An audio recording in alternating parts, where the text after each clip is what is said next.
Hi guys, today I wanted to talk about accommodations and how we can document them.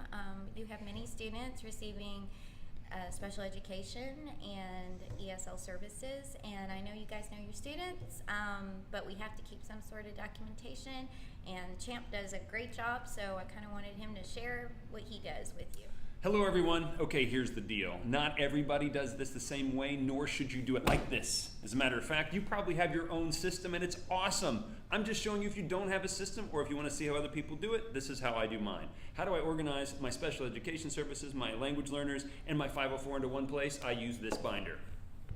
Pretty, huh? Yes, this is a recycled binder. I used to use it for other things. Here's what I do. I have a tab for each of my classes.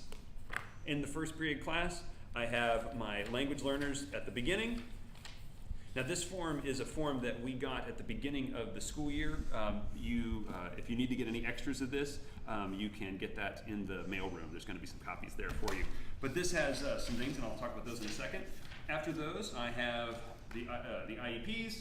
After the IEPs for the students, I have any 504 people I've got. That's my whole class. I know everything right there. Again, this is how I have my language learners at the beginning.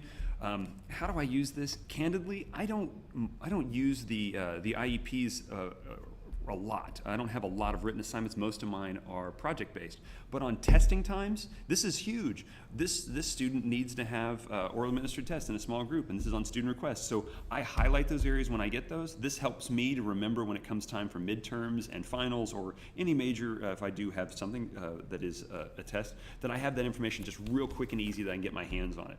Of course, I go through and I read everything, but this is my quick thing. I just look for any T's and it tells me to do that. So my special ed folks, that's how I'd handle those. For my ELLs, I have, what's a good one? I go through with these and I'm able to look through and I can see at the beginning of the year, so in September, these are the things that I worked with this student. I'll call him G. This is stuff I work with G. I prepare these things. The ones that I don't use, I don't put any check marks next to them. It's also nice, I like to find out where they are the beginnings, the intermediates, and this student is mostly a beginner in speaking, reading, and writing. He's listening is intermediate, and that's consistent with what I have. And this is the tough part. I know that we all know our kids, and we say that, like when somebody says, hey, what's up with this? Why do you have to have this? And we say, well, I know my kids. Everybody who's ever been audited by TEA, that's the first thing they say, but it doesn't make a difference. How do you show that you have that? And candidly, this is just a simple way to do this. I made this binder, putting all the stuff together in 10 minutes.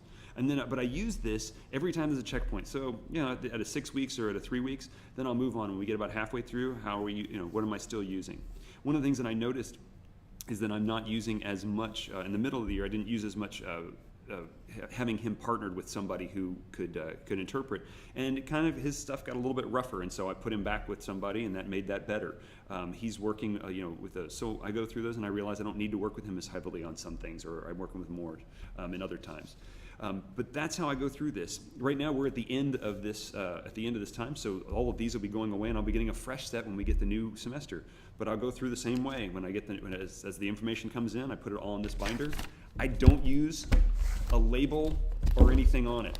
And the reason for that is that in the times in the past when I would put labels in there, if a student happened to see this binder, like, what's ELL? What's this? When I use the binder as just a blank binder, nobody ever touches it because it looks boring. But this is my binder, and I love it.